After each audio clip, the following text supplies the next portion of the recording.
அடேங்க அப்பா, எவ்வளவு கூட்டம்! இன்னைக்கு கலெக்ஷன் எகிரிரும்.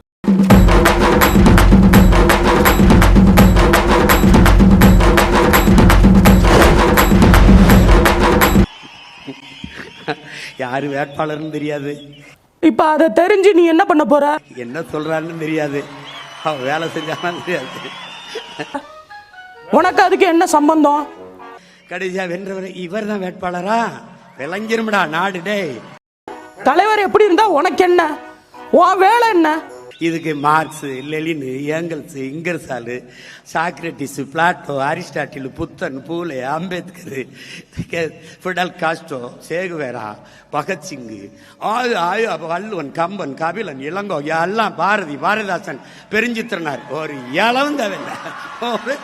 என்ன அடிக்கணும், என்ன என்ன என்ன என்ன செருப்பால் அடிக்கணும் அடிக்கணும். இப்ப யாரும் இல்லை. எனக்கு நான், உனக்கு நீ, நமக்கு நான். உனக்கென நான், எனக்கென நீ, நினைக்கையில் இனிக்குதே. 1 லட்சம் கோடி ஏற்கனவே வட்டி. பட்ஜெட்டே 3 லட்சம் கோடி தான். வட்டியே 1 லட்சம் கோடி போகுது. நீங்க சொல்ற அறிவிப்பு இதெல்லாம் செயல்படுத்த இன்னும் 10 லட்சம் கோடி கடன் வாங்க வேண்டும். அப்ப மொத்த பட்ஜெட்டே வட்டியை கட்டிக்கிட்டு ரொட்டியை திண்டு திரிய வேண்டியதான் நான் சொன்னேன். கணக்கு கணக்குன்னு பேசுறாங்க. இந்த அண்ணாமலை கணக்கு கொஞ்சம் கேட்கட்டும். ஆம்பளைங்க போடுறது இன்றைய கணக்கு, பொம்பளைங்க போடுறது நாளைய கணக்கு, அரசியல்வாதி போடுறது ஓட்டு கணக்கு, ஜனங்க போடுறது நம்பிக்கை கணக்கு, மனுஷன் போடுறது தப்பு கணக்கு, ஆண்டவன் போடுறது பாவ கணக்கு. இந்த அண்ணாமலை போடுறது எப்பவுமே நியாய கணக்கு. கூட்டி கழிச்சு பாரு, கணக்கு சரியா.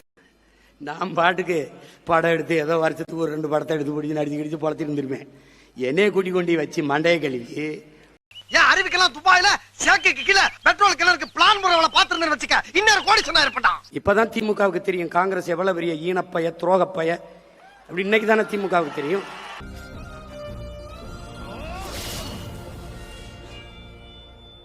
நல்ல வேலை என்னைய தோக்கடிச்சு உள்ள வரவிடாம விட்டான். நீ சட்டமன்றத்துல உள்ள போவே முடியல, அப்புறம் எங்க கேட்க போற? நீ உள்ள போய் இருந்த முதல்ல போய் பாரு, அப்புறம் தெரியும் உனக்கு. ஒரு 5-6 பேரோட உள்ள வந்திருந்த மொத்த பேரும் வெளியில தான் இருக்கணும். ஆமா, நீ பேச்சே கெட்டு போற, உன் பேச்சாலே கெட்டு போற. எப்பமா போதிக்கும் போது புரியாது, பாதிக்கும் போதுதான் புரியும். இப்ப நான் என்ன செய்ய? இப்ப நான் என்ன செய்ய? நம்பிக்கையோட இருங்க. மறுபடியும் அண்ணன் உங்களுக்கு பதிவு செய்ய விரும்புறேன். இந்த களமும் இந்த காலமும் நமக்கானது. இளவு எடுத்து கொண்டு போய் எரிச்ச இடத்துல இன்னும் ஈரம் கையில, அதுக்குள்ள இந்த கூத்தா? அப்ப கல்யாண வீட்டுல போய் ஒப்பாரி வைப்பீங்களா? நாம் சொல்லுகிற அரசியல் அவர்களுக்கு தெரிய வர குறைந்தது இன்னும் 1/4 நூற்றாண்டுக்கு மேல ஆகும். அவர்களுக்கு நம்ம என்ன சொல்றோம்னு தெரியும். அந்த பற்றுதான் இப்பொழுது தமிழ் பற்றாக மாறிவிட்டது. நீ தமிழ் தாத்தா, வாழ்க உன் குலம், வாழ்க உன் கொள்கை, வாழ்க உன் குற்றம். முடிவுகள் வந்த பிறகு என்னை பற்றி ஒரு 2-3 விமர்சனங்கள் சோசியல் மீடியால, அரசியல் உலகத்துல பரவலா பரவிக்கிட்டு இருக்கு. பாரு, செய்யறதையும் செஞ்சு விட்டு குடிக்கிறத பாரு, திருவிழாவில காணாம போன புள்ள மாதிரி. ஏய், உன்னை தெரியுண்டா எனக்கு. நான் நேற்று பெங்களூர் போகும்போது நீங்க எல்லாம் இங்க வந்திருப்பீங்க ஏர்போர்ட்ல. அங்கே நீங்க கேள்வி கேட்பீங்க, அது விடையை கொடுத்துலான்னு இருந்தேன். அப்ப நீங்க யாரும் அங்க இல்ல. அதுக்கு அப்படியே பெங்களூர்ல இருந்து திரும்பி வரும்போது கூட அங்க மீடியா என்னென்ன சொல்றான் பாருங்க, கம்பி கட்டுற கதையெல்லாம் எடுத்து போடுறாங்க. அப்புறம் 18th கேரளா ஷூட்டிங் இருந்தது சொல்லியிருந்தாங்க. அப்போ நான் விடையை கொடுத்துடலாம் அப்படின்னு நினைச்சேன்.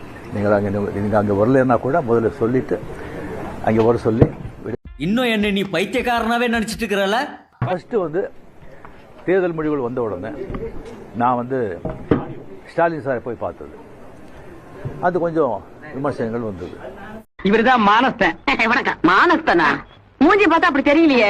பேர் வைக்கும் போது குப்புறப்படுத்திருந்தாரு, வச்சதுக்கு அப்புறம் தான் மூஞ்சி பார்த்திருக்காங்க. சரி, இப்ப இவருக்கு என்ன? நண்பனுங்கிற முறையில, நட்பு முறையில அவரை போய் நான் பார்த்தேன். அதுக்கு நான் எங்க விஜய் சிஎம் ஆகக்கூடாது, பவருக்கு வரக்கூடாது, அதை தடுக்கிறதுக்கு ரஜினி அங்கே போயிருக்காங்க. செஞ்சு தப்பா புரிஞ்சுக்காது. இப்பதான் உன்னை சரியா புரிஞ்சுக்கிட்டேன். வேற ஏதோ 2 பெரிய பார்ட்டியை சேர்க்கணும்னு சொல்லி பேசுறாங்க அப்படின்னு சொல்லி விமர்சனங்கள் வெளியே வருது. அந்த சூழ்நிலை தான் அதெல்லாம் பேச முடியுமா? அப்படி பேச ஒரு தரங்கெட்ட ஆளு ரஜினிகாந்த் இல்ல. சரிங்கண்ணா. சரிங்கண்ணா. அதான் முதல்ல சரிங்க, அப்புறம் போக விட்டு சரிங்களா? இல்லண்ணா. விஜய் மேல எனக்கு பொறாமை. ஒத்துக்கிட மனசு இல்லனாலும் அதான் நேசம். நான் அது ஒருவேளை கமலஹாசன் ஏதாவது முதலமைச்சர் தான் எனக்கு பொறாமை வந்திருக்குமோ என்னமோ தெரியாது. அப்போ கூட வந்திருக்காது. வாழ்த்துக்கள். சரி போ. லைட்டா பொறாம நல்லா க்ளோஸ் ஃப்ரெண்ட்ஸ் தான் சார். டக்குன்னு கொஞ்சம் பொறாமைய வெண்மத்தை கக்கிட்டு போறான். ஸோ இன்னொன்று வந்து எனக்கும் விஜய்க்கு வந்து ஒரு மாமா கோவம் வந்துருச்சு. கம்ப்ளீட்டா சென்டர் பிஜேபி எவ்வளவு பெரிய பவர்ஃபுல் சென்டர், இங்க 2 பெரிய கட்சிகளை எதிர்த்து தனி ஆளை வந்து ஜெயிச்சிருக்காங்க. அந்த பிராண்ட் அழிக்கிறதுல தான்டா நான் ஸ்பெஷலிஸ்ட். அது நம்ம சினிமா இண்டஸ்ட்ரியில இருந்து எனக்கு அது பொறாமை இல்லை, ஒரு ஆச்சரியம் கலந்த ஒரு சந்தோஷம். அடே யார் அப்ரிசியேஷன் சூப்பர். இல்ல நீ ஒரு ஆர்டிஸ்ட்னு காமிச்சிட்ட எனக்கு.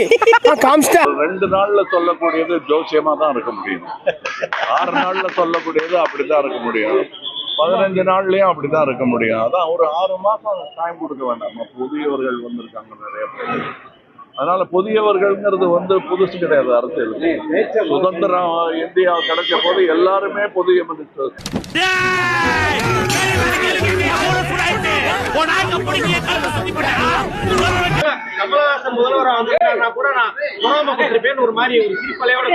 சிரிப்போட தான் சொன்னாரே தவிர நாங்க 2 பேருமே ஒருத்தர் பார்த்து பொறாமப்பட்டது கிடையாது. போட்டி போடுவோம். எங்க அப்பா உலகத்துல தோசையை திருப்பி போட்டு பாத்திருக்கேன், இப்ப இட்லியுமே திருப்பி போடுறானே. நீங்க ரசிகனா இருக்கிறது எனக்கு உண்மையிலேயே பெருமையா இருக்கு. உன்னால முடிஞ்ச வரைக்கும் ஏழைகளுக்கு உதவி. மறக்காம சர்ப்ரைஸ் பண்ணுங்க. தேங்க்யூ.